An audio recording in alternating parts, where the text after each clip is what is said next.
हर हर महादेव भक्तों, आप सभी लोगों का मेरे YouTube चैनल में स्वागत है। भगवान शिव और माता पार्वती की कृपा आप सभी लोगों पे बनी रहे। भगवान शिव कहते हैं, गरीबी से मुक्ति पाने के लिए इन 3 बातों को किसी से न बताएं। प्रिय भक्तगण, आज हम आपको एक कथा का श्रवण करा रहे हैं जो सुनने मात्र से आपके जीवन में सुख संपत्ति और धन की वर्षा होगी। तो चलिए कथा का प्रारंभ करते हैं। भगवान शिव माता पार्वती से कहते हैं, यह 3 बातें मानव को कभी किसी को नहीं बताना चाहिए।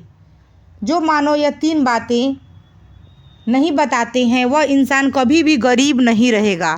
फिर माता पार्वती कहती हैं, हे प्राणनाथ, वह कौन सी 3 बातें हैं जिसे जान लेने से इंसान को कभी दुखों का सामना नहीं करना पड़ेगा। फिर भगवान शिव कहते हैं, हे देवी, आज मैं पृथ्वी लोक पर एक सन्यासी का रूप धारण करके यह 3 बातें बताने जा रहा हूँ। कृपया आप इस कहानी को ध्यान से सुने। अगर आप यह कहानी सुन ले रही हैं तो पूरा सुनिएगा। इस कथा को आधा अधूरा छोड़कर जाने की गलती मत कीजिएगा, क्योंकि इस कहानी को सुनने से आपके जीवन की सारी दुखें दूर हो जाएंगी। इस पवित्र कथा को पूरा सुनने से मन चाहा फल की प्राप्ति होगी, इसीलिए इस कथा को पूरा सुने। आप शिव भक्त हैं तो भगवान भोलेनाथ का अनादर ना करें। भगवान शिव पृथ्वी लोक पर एक सन्यासी के रूप में आते हैं। आज की इस प्यारी सी कहानी की शुरुआत करते हैं। प्राचीन समय की बात है। एक नगर में एक धनवान सेठ रहता था। उसके घर में किसी चीज़ की कोई कमी नहीं थी और उसका व्यापार बहुत अच्छा चल रहा था। उसकी पत्नी भी बहुत खुश रहती थी, क्योंकि सेठ हर महीने उसके लिए नए नए गहने खरीदता था और उसे बहुत प्रसन्न रखता था। प्रिय श्रद्धालुओं, सेठ के घर के बगीचे में एक वट वृक्ष था। उस वट वृक्ष के नीचे सन्यासी अपना आसन बिछाकर ध्यान किया करते थे। सेठ और सन्यासी दोनों सन्यासी बहुत ही सेवा करते थे और उसकी देखभाल करते थे, क्योंकि वह सन्यासी कई सालों से उस वट वृक्ष के नीचे ध्यान में रहता था। सेठ हर रोज सन्यासी को घर का भोजन देते थे और सन्यासी भी उनसे बहुत प्रेम करता था। भगवान शिव जो सन्यासी थे वह बहुत खुश थे, क्योंकि उन्हें किसी चीज़ के लिए कहीं और नहीं जाना पड़ता था। सेठ और सेठानी हर रोज़ उन्हें स्वादिष्ट भोजन खिलाते थे। प्रिय श्रद्धालुओं, सेठ की पत्नी बहुत ही सरल और भोली स्वभाव की थी। उसकी आदत थी कि वह घर की हर बात बाहर वालों को बता देती थी। एक दिन सेठ की पत्नी ने अपने पति से पूछा, पिया जी, आपका व्यापार कैसा चल रहा है? आप कैसे इतना मुनाफा कमाते हो? श्रद्धालुओं, अपनी पत्नी को ऐसा सवाल सुनकर सेठ ने सारी बातें बता दी। सेठ ने कहा, प्रिय, मैं अनाज का धंधा करता हूँ। मैं चंबल की खाटी से अनाज खरीदता हूँ और उसे महंगे दामों में बेच देता हूँ। प्रिय श्रद्धालु, अपने पति की यह बात जानकर सेठानी बहुत प्रसन्न हुई। उसने सोचा, मेरे पति तो बहुत ही बुद्धिमान हैं। यह बात तो सारे नगर वालों को पता होनी चाहिए कि मेरे पति इतने बुद्धिमान हैं और इतना ज़्यादा धन कमाते हैं। प्रिय श्रद्धालु, अब सेठ की पत्नी ने पूरे नगर में यह बात फैला दी कि उनके पति इस तरीके से पैसे कमाते हैं। श्रद्धालु, अब क्या था, नगर के कुछ लोगों को जब यह पता चला कि सेठ किस प्रकार से धन अर्जित करता है तो वे सभी भी अनाज का धंधा करने लगे। प्रिय श्रद्धालुओं, अब नगर से बहुत से लोग अनाज का व्यापार करने लगे। सेठ जो पहले का काम दाम में अनाज खरीदता था, अब वह अनाज महंगे दामों में बिकने लगे। सेठ का धंधा थोड़ा कम चलने लगा। उसे मुनाफा नहीं होता था और धीरे धीरे वह गरीब होता जाता। सेठ का पूरा धंधा बैठ जाता। यह देखकर वह बहुत चिंतित और दुखी हो जाता। प्रिय श्रद्धालुओं, एक दिन की बात है। सेठ अपने व्यापार की परेशानी से तंग आकर बगीचे में बैठा था। तभी भगवान शिव को सन्यासी थे, वह वहां आते हैं और कहते हैं, सेठ जी, क्या बात है, आज आप कुछ परेशान लग रहे हैं। तब सेठ बताता है, हे संत महात्मा, मेरा व्यापार बहुत मंदा चल रहा है। मुनाफा बहुत कम हो गया है।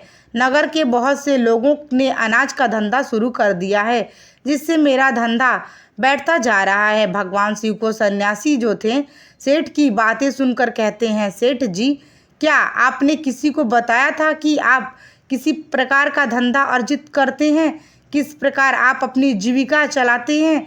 तब सेठ कहता, हाँ संत महात्मा, मैंने अपनी पत्नी को सारी बातें बताई थी।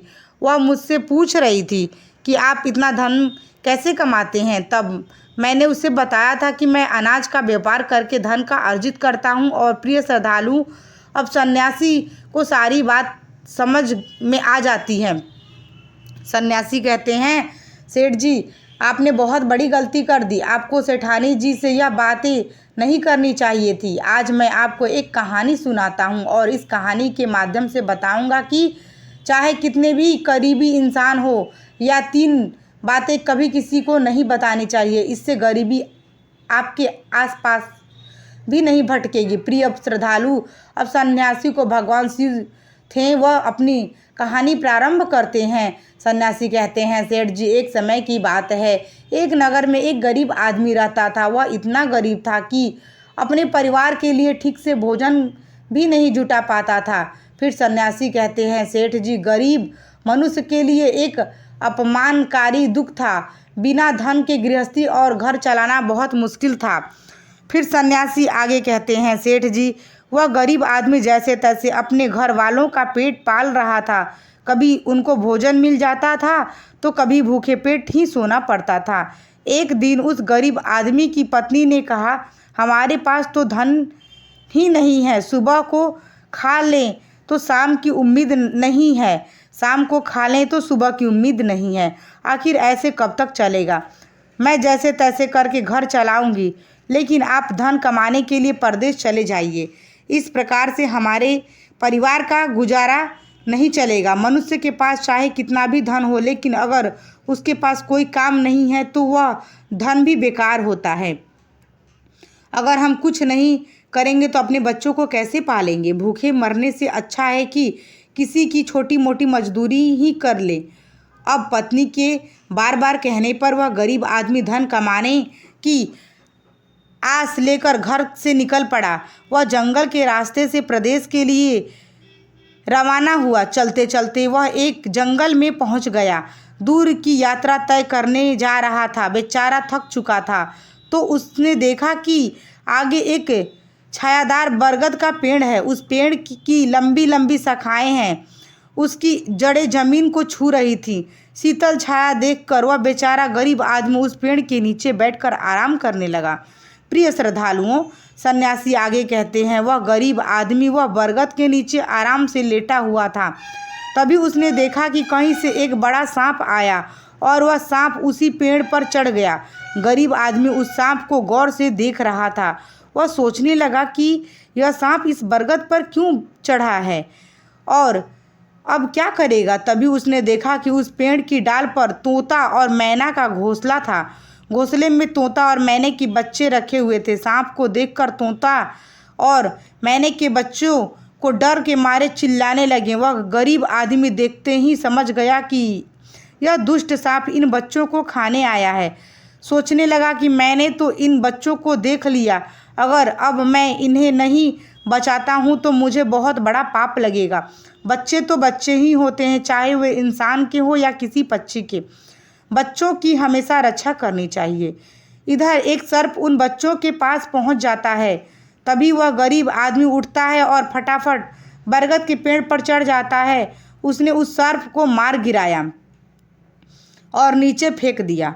फिर उसी बरगद के नीचे आकर लेट गया। तोता और मैना के बच्चे अपनी रक्षा करने वाले उस गरीब आदमी को मन ही मन बहुत दुआएं देने लगे। श्रद्धालुओं, उसी समय तोता और मैने अपने बच्चों के पास आते हैं। अपने माता पिता को पास आया देख तोता और मैने के बच्चे बहुत खुश होते हैं और उन्हें पूरी घटना बताते हैं कि आज इस वृक्ष के नीचे जो इंसान लेटा है वह हमारे लिए देवदूत बनकर आया है। हमें खाने के लिए एक भयंकर सांप आया था। इसी इंसान ने उस भयंकर सर्प को मारकर हमारे प्राण बचाए हैं। हम इसके ऋणी हो गए हैं। अगर यह इंसान उस सर्प को नहीं मारता तो आज हम घोंसले में जीवित नहीं होते। इसका हम पर बड़ा एहसान हो गया है। अपने बच्चों के मुख में से मुसाफिर की प्रशंसा सुनकर तोता और मैना बहुत खुश होते हैं। तोता और मैना उस गरीब आदमी के पास पहुंच जाते हैं और कहते हैं, हे मनुष्य, तुमने आज हमारे बच्चों की जान बचाकर हमें अपना ऋणी बना लिया है। आप कौन हो और कहाँ जा रहे हो? तोता और मैने के पूछने पर वह गरीब आदमी कहता है, हे पंछियों, मैं एक गरीब आदमी हूँ और धन कमाने के लिए परदेश जा रहा हूँ। सफ़र का थका हारा था तो इस बरगद की छाया में बैठकर आराम करने लगा। तब मैंने देखा कि एक दुष्ट सांप तुम्हारे बच्चों को खाने के लिए तुम्हारे घोंसले के पास जा रहा था। मैंने उसे मार डाला। फिर तोता और मैना बोले, भाई, तुमने हम पर बहुत बड़ा उपकार किया है। संसार में सबसे बड़ी खुशी बच्चों से होती है। बच्चों से अधिक प्रिय तो किसी की कोई नहीं होता। आप भी तो धन कमाने अपने बच्चों के लिए ही जा रहे हो। अब आपने हमारे बच्चों की जान बचाई तो हम आपके बच्चों की भूख मिटाना चाहते हैं। तब उन्होंने बताया कि हम दोनों तोता और मैना नाम के पंछी हैं। हम हमेशा कीमती मोती खाते हैं और हमने सुना है कि यह मोती मनुष्यों के लिए बहुत मूल्यवान होती है। हम तुम्हें कुछ मोती देते हैं, तुम उन्हें बेचकर बाजार से कुछ खाने पीने का सामान ले जाओ और आज ही से तुम यहीं रहकर अपने बच्चों की देखभाल करते रहना। हम तुम्हें इसी तरह से रोज यह कीमती मोती लाकर देते रहेंगे। तोता और मैने की बात सुनकर वह गरीब आदमी खुश हो गया। सोचता है कि अगर हमें यही धन मिलेगा तो हम बाहर क्यों जाएंगे। प्रिय श्रद्धालु, वह आगे कहता है कि सेठ जी, वह गरीब आदमी तोता से कुछ मोती लेकर बाजार गया और अपने खाने पीने का सामान खरीद लाया। उस वृक्ष के नीचे उसने एक झोपड़ी बना ली और वहीं रहने लगा और तोता मैने के बच्चों की देखभाल करने लगा। अब तो तोता और मैने निश्चित हो गए। उन्होंने उनके बच्चों की रक्षा करने वाला मिल गया था। अब वे निश्चित होकर भोजन के लिए सुबह अपने घोंसले से उड़ जाते और शाम को लौट कर आते। अपने बच्चों को घोंसले से सुरक्षित देखकर वे खुश होते थे और उस आदमी का धन्यवाद करते थे और उसे कुछ मोती लाकर देते। इस तरह धीरे धीरे तोता और मैने की नौकरी करते हुए उस गरीब व्यक्ति की 2 महीने बीत गए थे। इधर तोता और मैने के बच्चे भी बड़े हो गए थे। अब उस गरीब आदमी को अपनी पत्नी और बच्चों की याद आने लगी। एक दिन उसने तोता और मैने से कहा कि हम अपने घर जाना चाहते हैं। पता नहीं हमारी पत्नी और बच्चे कैसे होंगे। तब तोता और मैने बोलते हैं, भाई, अब तुम निश्चिंत होकर अपने घर जाओ और अपने बच्चों के साथ रहो। हमारे बच्चे भी अब उड़ने के काबिल हो गए हैं। अब कोई भय नहीं है। तुम अपनी पत्नी और बच्चों को देखो। कभी तुम्हें हमसे मिलने का मन हो तो इसी स्थान पर आ जाना। श्रद्धालु, इतना कहकर तोता और मैना उस गरीब आदमी को ढेर सारे मोती देते हैं। अब वह गरीब व्यक्ति उन मोतियों को अपने साथ लेकर अपने घर पहुंच जाता है। उसने वह मोती अपनी पत्नी को दिखाया तो उसकी पत्नी बहुत प्रसन्न हुई। उसने पूछा, पतिदेव, तुम यह कीमती मोती यहाँ कहाँ से लेकर आए हो? तब वह आदमी ने बताया, ये प्यारी, मैं बीते 2 महीने से एक तोता और मैने की नौकरी कर रहा था। उन्हीं ने मुझे यह कीमती मोती दिए हैं। यह मोती बहुत ही कीमती है, अनमोल है। इन्हें बेचकर हम अपना घर और बड़ा बनवाएंगे और बच्चों को अच्छे वस्त्र लाकर देंगे और तुम्हारे लिए नए नए गहने बनवाएंगे। प्रिय श्रद्धालु, भगवान शिव सन्यासी रूप में कहते हैं, सेठ जी, अब वह आदमी उन मोतियों को बेचकर बाजार से अपने घर का सारा जरूरी सामान ले आया और अपना नया घर बनवाने लगा और वह आराम से जिंदगी जीने लगा। प्रिय श्रद्धालु, उस नगर के राजा प्रताप सिंह एक अजीब रोग से ग्रसित हो गए थे। नगर में दूर दूर से बड़े बड़े वैद्य राजा को देखने आए और अपने अपने तरीके से इलाज शुरू कर दिया, लेकिन राजा के स्वास्थ्य में कोई सुधार नहीं हुआ। जब किसी के इलाज से राजा ठीक नहीं हुआ तो एक वैद्य ने राजा से कहा, महाराज, आपकी ज़िंदगी बच सकती है अगर आपको तोते के बच्चे का मांस मिल जाए तो आप हमेशा के लिए ठीक हो जाएंगे। इस प्रकार वैद्य की बात सुनकर राजा प्रताप सिंह ने अपने राज्य में घोषणा करवा दी कि जो कोई भी उसे तोता ला कर देगा उसे सोने के सिक्के दिए जाएंगे। प्रिय श्रद्धालु, धीरे धीरे यह बात पूरे राज्य में फैल गई। सब लोग तोते की तलाश में इधर उधर लग गए और किसी को भी तोता नहीं मिला। एक दिन गरीब आदमी की स्त्री अपने पड़ोसन में कुछ स्त्रियों के साथ बैठकर बात कर रही थी कि कुछ घर गृहस्थी की बातें हो रही थी, तो बातों बातों में तोते की चर्चा छिड़ गई। एक स्त्री बोली, बहन, क्या तुम्हें पता है कि राजा साहब ने तोते का बच्चा लाने का आदेश दिया है? तोता लाना कोई आसान काम नहीं है। जब गरीब आदमी की पत्नी ने सुना कि राजा साहब बीमार हैं और उन्होंने घोषणा की है कि जो कोई भी उन्हें तोता का बच्चा लाकर देगा उसे सोने के सिक्के का से मालामाल कर देंगे, यह सुनकर उस गरीब आदमी की पत्नी ने कहा, अरे बहन, तोता लाना कौन सा बड़ी बात है। मेरे पति तो 2 महीने से तोता और मैने की नौकरी करके आए हैं। वह एक नहीं कई तोते ला सकते हैं। इतना कहने के बाद वह अपने घर चली गई। नगर की स्त्रियां ने उसकी बात सुनी और अपने पत्नियों से बताई। धीरे धीरे यह बात पूरे नगर में फैल गई। राजा ने भी सुना कि उनके राज्य में एक व्यक्ति है जो तोता और मैना के पास नौकरी करके आया है। राजा अपने सैनिकों को आदेश दिया कि उस आदमी को पकड़कर लाएं और उसने कहा कि वह एक तोता का बच्चा लाकर दे। राजा ने कहा, इसके बदले हम तुम्हें मुंह मांगा इनाम देंगे। यह सुनकर वह आदमी घबरा गया और बोला, महाराज, आप मेरे प्राण ले लो, पर मैं आपको तोता और बच्चा का लाकर नहीं दे सकता।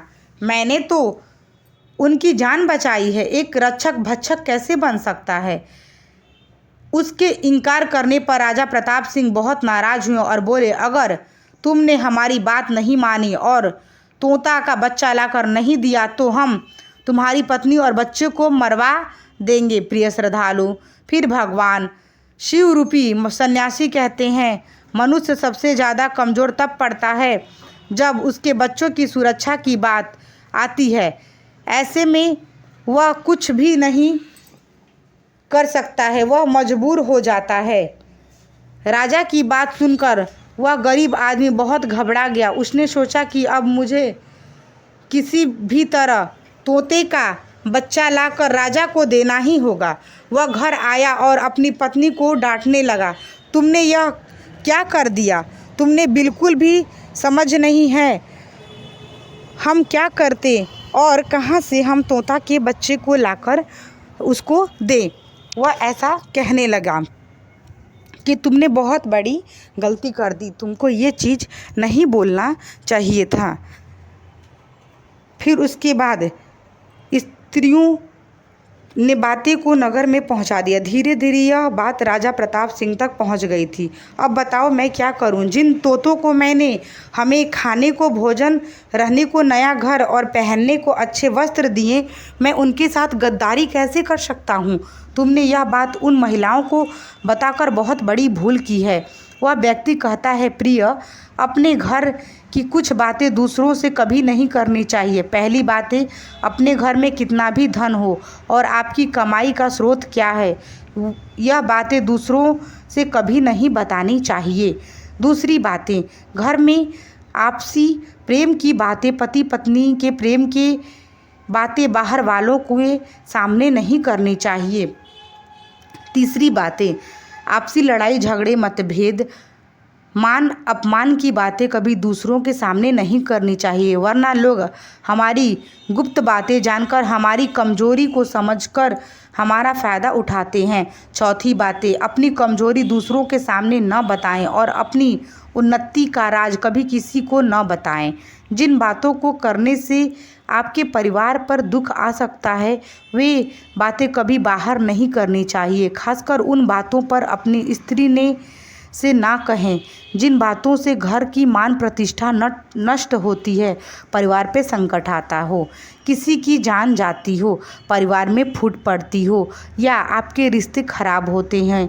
क्योंकि कहते हैं कि स्त्रियों के पेट में इस तरह की बातें पचती नहीं हैं। अब वह गरीब आदमी बोला, प्रिय, तुम्हारी यह गलती आज हमारे परिवार को मौत के मुंह में डाल रही है। यदि तुम्हें इस बात को छुपा लिया होता तो आज हम निर्भय होकर अपने घर के अंदर की जिंदगी जी रहे थे। अब राजा की आज्ञा है तो तोता का बच्चा लाकर राजा को देना ही पड़ेगा, लेकिन ऐसा करने से मैं पापी कहलाऊंगा। जिन बच्चों को मैंने इतने दिन देखभाल किया, जिन्हें मैंने मरने से बचाया, अब मैं उन्हें किसी प्रकार मौत के मुंह में डाल सकता हूँ। पत्नी कहने लगी, पतिदेव, अब जो भी हो, लेकिन हमें अपनी और बच्चों की ज़िंदगी बचानी है तो आपको यह पाप करना ही पड़ेगा। प्रिय श्रद्धालु, अब वह बड़ा लाचार हुआ। वह गरीब आदमी जंगल की ओर चल पड़ा था। वह तोता के बच्चों की देखभाल करता था। उधर जब तोता और मैना और उनके बच्चों ने उस गरीब आदमी को अपने पास आता हुआ देखा तो वे बड़े खुश होने लगे। अपने बच्चों को अत्यंत खुश देखकर तोता और मैना कहने लगे, अरे बच्चों, तुम इतने खुश क्यों हो रहे हो? वह तो तुम में से किसी एक को लेने आ रहा है। तुम में से कौन है जो आज उसके साथ जाकर उसकी और उसके बच्चों की जान बचाएगा? फिर तोता कहता है, बच्चों, लेकिन एक बात याद रखना, तुम में से जो भी उसके साथ जाएगा वह कभी लौट कर नहीं आएगा। वह नगर के राजा का भोजन बन जाएगा। प्रिय श्रद्धालुओं, तब तोता के बच्चों ने पूछा कि आप ऐसा क्यों कह रहे हो? तोता बताया है कि बच्चों, यहाँ का राजा बीमार पड़ा है और वैद्य ने उसे तोता के बच्चे का मांस खाने को कहा है, इसीलिए तुम में से किसी एक को वह लेने के लिए आया है। यदि तुम में से कोई उसके साथ जाने को तैयार हो तो वह जा सकता है। तभी उसमें से एक बच्चा कहने लगा, माता पिता, उस आदमी ने ही हम सबकी ज़िंदगी बचाई है और आज वह आदमी बहुत बड़ी मुसीबत में है। ऐसे में हमें भी उसकी मदद करनी चाहिए, चाहे हमारी जान ही क्यों न चली जाए, लेकिन हम उसके साथ ज़रूर जाएंगे। उधर वह आदमी उस बरगद के वृक्ष के नीचे आता है और तोता मैने से अपना दुख बताता है। तब तोता मैना कहते हैं, हे भाई, तुम चिंता ना करो, हमारे बच्चे तुम्हारे साथ जाने के लिए तैयार हैं। तुम इनमें से किसी एक को ले जाओ। श्रद्धालुओं, अब वह गरीब आदमी उनमें से एक तोता के बच्चे को लेकर लौट जाता है और राजा को लाकर दे देता है। राजा उस तोते के बच्चों को एक पिंजड़े में बंद करता है और अपने नौकर को रखने के लिए कहता है। राजा कहता है कि हम इसे सुबह निकालेंगे और फिर इसके मांस को खा जाएंगे।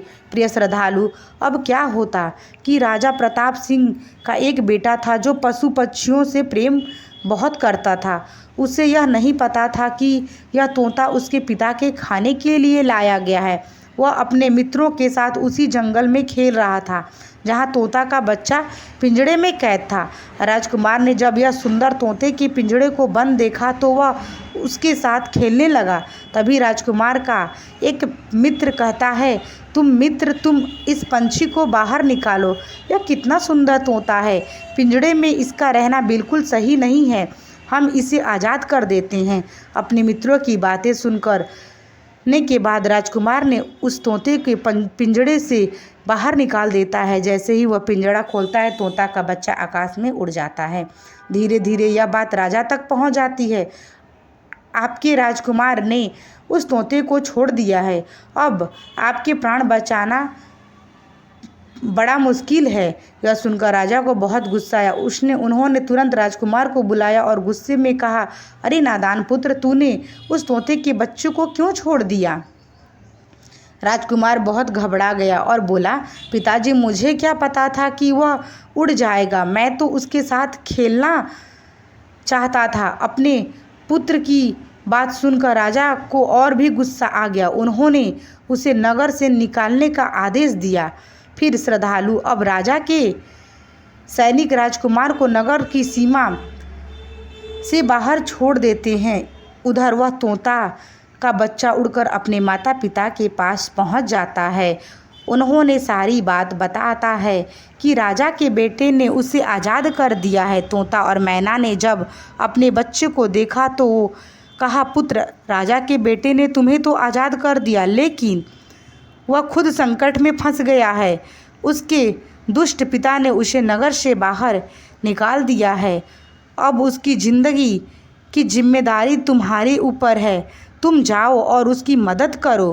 प्रिय श्रद्धालुओं, तोता राजकुमार की मदद करने के लिए उसके पास पहुंच जाता है। राजकुमार उसे देखते ही पहचान लेता है कि यह वही पंछी है जिसे मैंने पिंजड़े से आज़ाद किया था। राजकुमार कहता है, तुम्हारी वजह से मुझे मेरे पिता ने नगर से निकाल दिया है।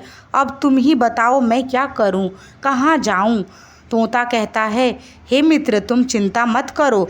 तुमने मेरी जान बचाई थी, इसीलिए मैं तुम्हारी मदद करने आया हूँ। तुम दुख सुख में अब मैं तुम्हारे साथ ही रहूँगा। श्रद्धालु अब राजकुमार खुश हो जाता है, क्योंकि उसे कम से कम एक साथी तो मिल गया। अब तोता और राजकुमार दोनों एक दूसरे नगर में घूमने लगते हैं। चलते चलते वे दोनों एक सुंदर बगीचे में पहुंच जाते हैं। उसी बगीचे में वहां के राजा की पुत्री भी अपनी सहेलियों के साथ घूमने आया करती थी। उस समय राज्य के राजा की कन्या का नाम रूपवती था। राजकुमारी रूपमती बहुत ही सुंदर थी। वह खूबसूरत की चर्चा में पूरे नगर में होती थी। राजकुमार और तोता उस बगीचे में बैठे हुए थे। तभी वहाँ राजा की कन्या रूपमती अपनी सहेलियों के साथ बगीचे में घूमने आती थी। राजकुमारी को देखकर राजकुमार वृक्ष के पीछे छुप जाता था और तोता राजकुमारी के सामने पहुंच जाता था। राजकुमारी उस सुंदर तोता को देखकर मोहित हो जाती थी। वह उसे पकड़ना चाहती थी, लेकिन तोता उसकी पकड़ में नहीं आता था। यहाँ राजकुमार राजकुमारी रूपमती की सुंदरता पर मोहित हो जाता है। प्रिय श्रद्धालु, कुछ समय बगीचे में टहलने के बाद राजकुमारी अपनी महल में लौट जाती हैं। राजकुमार पूरी तरह से राजकुमारी पर मोहित हो जाता है। अब तो उसे एक पल भी अच्छा नहीं लगता था। तब तोता ने कहा, मित्र, तुम चिंता मत करो। तुम जिसे चाहने लगे हो, मैं तुम्हें उनसे मिलवा दूंगा। राजकुमार बोला, मित्र, तुम मुझे किसी भी तरह राजकुमारी से मिलवा दो। मैं उसके बिना अब एक पल भी नहीं रह सकता। तोता बोला, मित्र, तुम मुझ पर भरोसा रखो, मैं पता लगा कर आता हूँ राजकुमारी कहाँ रहती है और तुम उनसे कैसे मिल सकते हो। प्रिय श्रद्धालु, तोता राजकुमारी रूपमती के पास जाता है। राजकुमारी के महल में चारों तरफ सैनिक तैनात थे, लेकिन तोता उड़ता हुआ ऊपर से जाता है और जाकर राजकुमारी के कक्ष के बाहर बैठ जाता है। तोता वहां से सब नज़ारा देखता है और सारी बात आकर राजकुमार को बताता है कि महल में जाकर राजकुमारी से मिलना बहुत मुश्किल है। तोता कहता है, तुम एक काम करो, अपना रुमाल मुझे दे दो। मैं तुम्हारा रुमाल आज राजकुमारी के पास पहुंचा दूंगा और उनकी चुंदरी ले आऊँगा। प्रिय श्रद्धालु, अब रात में तोता राजकुमार का रुमाल लेकर राजकुमारी के पास रख जाता है और राजकुमारी की चुंदरी साथ ले आता है। सुबह जब राजकुमारी रूपमती जगती है तो देखती है कि उसकी चुंदरी गायब है और उसके पास एक रुमाल रखा हुआ है। राजकुमारी तुरंत समझ जाती है कि रात में कोई पुरुष उसके कक्ष में आया है। उसने देखा कि चुंदरी गायब है और उसी जगह किसी पुरुष का रुमाल रखा हुआ है। राजकुमारी बहुत व्याकुल हो जाती है और अपने सभी सिपाहियों को सावधान कर देती है। वह सिपाहियों से पूछती है कि रात में उसके पास कौन आया था, लेकिन किसी के पास कोई जवाब नहीं था। अब राजकुमारी के कक्ष की सुरक्षा और बढ़ जाती है। प्रिय श्रद्धालुओं, अगली रात फिर से तोता राजकुमारी के कक्ष में जाता है और अपने मित्र द्वारा लिखी हुई चिट्ठी को राजकुमारी के पास रख जाता है। अगले दिन जब राजकुमारी जगती है तो चिट्ठी पढ़ती है तो उसमें लिखा होता है कि राजकुमारी, मैंने जब से तुम्हें देखा है तब से मैं तुम्हारा हो गया हूँ। मैं तुमसे विवाह करना चाहता हूँ। अगर तुम्हें मुझसे मिलना है तो तुम अपने बगीचे में आ जाना, मैं तुम्हें वहीं मिल जाऊँगा। अब राजकुमारी अपने सहेलियों को लेकर बगीचे में जाती है, लेकिन वहाँ उसे कोई पुरुष नज़र नहीं आता है। वहाँ तो सिर्फ वही तोता घूम रहा होता है जिसे उसने उस दिन देखा था। तोता राजकुमारी से कहता है, राजकुमारी, तुम जिसे देख रही हो मैं तुम्हें उससे मिला सकता हूँ, लेकिन पहले तुम मुझे वचन दो कि तुम यह बात अपने पिताजी से नहीं कहोगी और मेरे मित्र को बंदी नहीं बनाओगी। राजकुमारी ने वचन दिया कि वह उसे बंदी नहीं बनाएगी। मुझे उससे मिलवाओ, मैं भी देखना चाहता हूँ कि वह कौन है जो इतने सख्त पहरे के बावजूद भी मेरे कक्ष में पहुँच गया। तब तोता ने अपने मित्र राजकुमार को बुलाया। श्रद्धालु राजकुमार भी देखने में बहुत सुंदर था। उसकी सूरत देखकर राजकुमारी भी उस पर मोहित हो गई। तो अब राजकुमार आता है और राजकुमारी के पास बैठकर बड़े ध्यान से उसके सुंदर चेहरे को निहारने लगता है। राजकुमारी ने पूछा, तुम कौन हो और इतने कड़े पहरे के बाद भी तुम मेरे कक्ष में कैसे पहुंच गए? राजकुमार बोला, प्रिय, जब दिल में प्रेम होता है तो कुछ भी कार्य असंभव नहीं होता।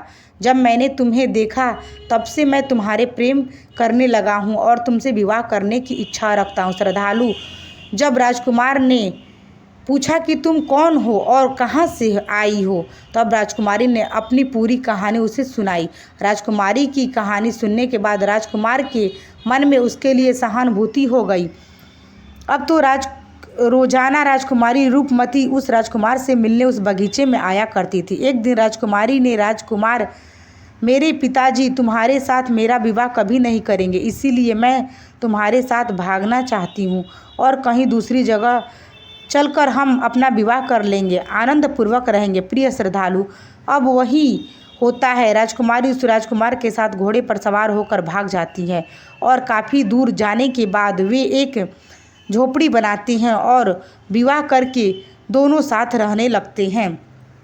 दोनों को रहते रहते बहुत समय बीत जाता है और वह तोता भी उन्हीं के साथ रहता है। प्रिय श्रद्धालु, भगवान शिव सन्यासी के रूप में कहते हैं, सेठ जी, उस राजकुमार की झोपड़ी में किसी तरह से आग लग जाती है और उसी आग के बुझाने के चक्कर में उस तोते का एक पंख जल जाता है। तब तोते ने कहा, देखो मित्र, अब आप अपने घर चले जाइए। अब आपके पिता का गुस्सा भी शांत हो गया होगा। अब आपके पिता आपसे कुछ नहीं कहेंगे। जब वह आपको अपनी बहू के साथ देखेंगे तो वह आपको माफ़ कर देंगे। मेरा तो एक पंख जल गया है, मैं अब उड़ नहीं सकता, इसीलिए मैं कुछ दिन तक यहीं रहकर अपने पंख होने का इंतज़ार करता रहूँगा। जब मेरा पंख दोबारा उग जाएगा तो मैं आपसे मिलने के लिए ज़रूर आऊँगा। प्रिय श्रद्धालु, इस प्रकार से वह दोनों, राजकुमार और उसकी पत्नी, अपने नगर के लिए चल देते हैं। चलते चलते रास्ते में एक नदी पड़ती है। उस नदी पर एक नाविक नाव चलाता था। राजकुमार अपनी पत्नी को लेकर नाव में बैठ जाता है। जैसे ही नाव नदी के बीच में पहुंचती है तो राजकुमार देखता है कि एक चूहा बार बार नाव पर चढ़कर आता है, लेकिन वह नाविक से हटकर नदी में गिरा देता है। कई बार उस चूहे को नाविक से हटा देता था। तब राजकुमार कहने लगा, अरे यह बेचारा इस प्रकार से तो जल में डूबकर मर जाएगा। ये अपने प्राणों की रक्षा करने के लिए इस नाव में चढ़ रहा है, इसे चढ़ा जाने दो। राजकुमार ने नाविका से कहा कि आप इस चूहे को चढ़ जाने दो। तो राजकुमार ने कहने पर नाविक ने उस चूहे को अपनी नाव पर चढ़ा देता है। जैसे ही चूहा नाव के अंदर गया, वह अंदर जाकर छुप गया। थोड़ी ही देर बाद उन्हें देखा कि नाव के अंदर धीरे धीरे पानी आने लगा। फिर श्रद्धालु उसी चूहा के नाव को काट कर उसमें छेद कर दिया था, जिससे नाव में पानी भरने लगा था। जब नाव में पानी बढ़ने लगा तो नाव पानी में डूबने लगी। धीरे धीरे जब नाव पूरी तरह डूब गई तो उसी समय राजकुमारी, राजकुमार पानी में बहने लगे। पानी के बहाव से राजकुमार बहुत दूर पहुंच गया और राजकुमारी रूपमती भी उसी पानी में बहती हुई राजा के बगीचे में जा पहुंची। बगीचे में रहने वाला माली उस राजकुमारी को बेहोश अवस्था में नदी किनारे पड़ा देखा तो वह जाकर राजा को यह खबर देता है और राजा जब सुंदर लड़की को देखता है तो वह उस पर मोहित हो जाता है और सुंदर राजकुमारी को देखकर उसे अपने महल में ले जाता है और राज्य वैद्य से उसका इलाज करवाता है। श्रद्धालुओं, कुछ दिन बीतने के बाद जब राजकुमारी ठीक हो जाती हैं तो एक दिन वह देखती हैं कि राजा उसके करीब खड़ा है। राजा ने पहले ही राजकुमारी रूपवती के चेहरे को निहार रखा था। अब वह राजकुमारी से विवाह करना चाहता था। राजा कहने लगा कि राजकुमारी, तुम्हारा भी इस दुनिया में कोई नहीं है। अब तुम हमारी पत्नी बन जाओ, तुम हमारी रानी बन जाओ और हमारे महलों में बड़े आराम के साथ रहोगी। प्रिय श्रद्धालु, राजकुमारी रूपमती बहुत ही बुद्धिमान थी। उसने अपने मन में विचार किया कि यदि वह इस समय राजा को विवाह करने से मना कर देती हूँ तो राजा उसके साथ ज़बरदस्ती करेगा। इसीलिए उसने राजा से कुछ दिनों के लिए समय मांगा। रूपमती बोली, राजा साहब, थोड़े दिन ठहर जाओ, उसके बाद मैं तुमसे विवाह कर लूँगी। अब राजा उसी राजा के महल में रहने लगी और गरीब असहाय लोगों को भोजन करवाने लगे। श्रद्धालु, उधर अब क्या होता, उसका जो पति था राजकुमार, जो पानी में बह गया था, वह बेचारा मुसीबत का मारा इधर उधर घूमता हुआ उसी जगह पर भोजन की तलाश में पहुंच जाता है जहां राजकुमारी गरीबों को भोजन कराती हैं। वही राजकुमार भी पहुंच गया। राजकुमारी ने उसे देखते ही पहचान लिया और उसकी आंखों में आंसू आ गया। राजकुमारी ने राजकुमार को एकांत में बुलाया और सारी बातें बताई। उसने कहा, हे स्वामी, आप यहाँ आराम से रहिए और इसी राज्य की नौकरी कीजिए।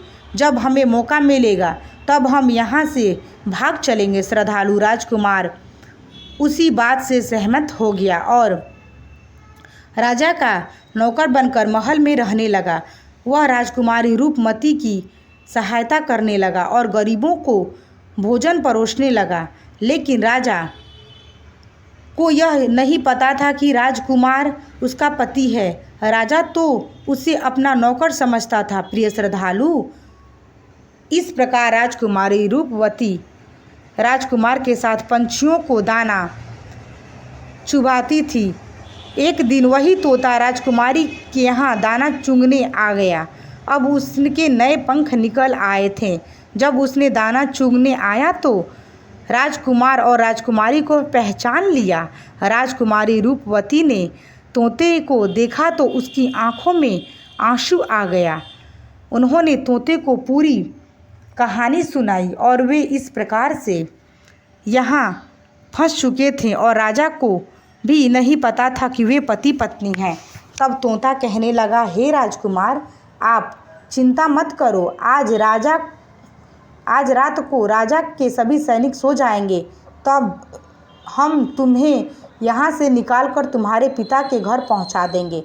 प्रिय श्रद्धालु, वही हुआ जो होना था। जब रात होती है तो राजा के सभी सिपाही गहरी नींद में सो जाते हैं।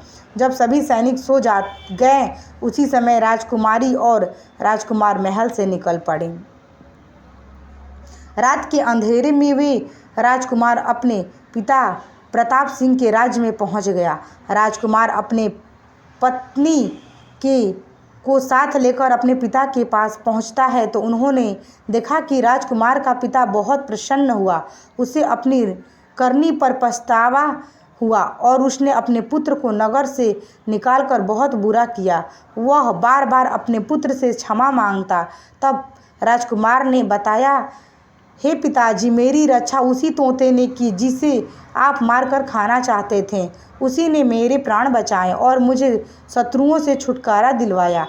राजकुमार के मुख से तोते की बात सुनकर राजा बहुत प्रसन्न हुआ और उसी दिन से राजा ने प्रण लिया कि आज से हमारे राज्य में कोई भी पशु पक्षी को कोई नहीं मारेगा और सभी लोग उन्हें दाना देंगे। प्रिय श्रद्धालु, इतनी कहानी सन्यासी सेठ जी को सुनाते हैं और बताते हैं कि देखा सेठ जी, इस प्रकार कुछ बातें बताने पर जीवन में घोर संकट आ सकता था। इसीलिए यह बातें किसी को भी नहीं बताना चाहिए। जैसे अपनी पत्नी को बताया कि आप किस प्रकार से धन अर्जित करते हैं और आज आपका व्यापार खतरे में है। प्रिय श्रद्धालु, सेठ जी को अपनी गलती का एहसास होता है और वह अपनी पत्नी को समझाते हैं कि तुम इन बातों को कभी किसी को मत बताया करो। फिर भगवान शिव कहते हैं, हे देवी, हमारी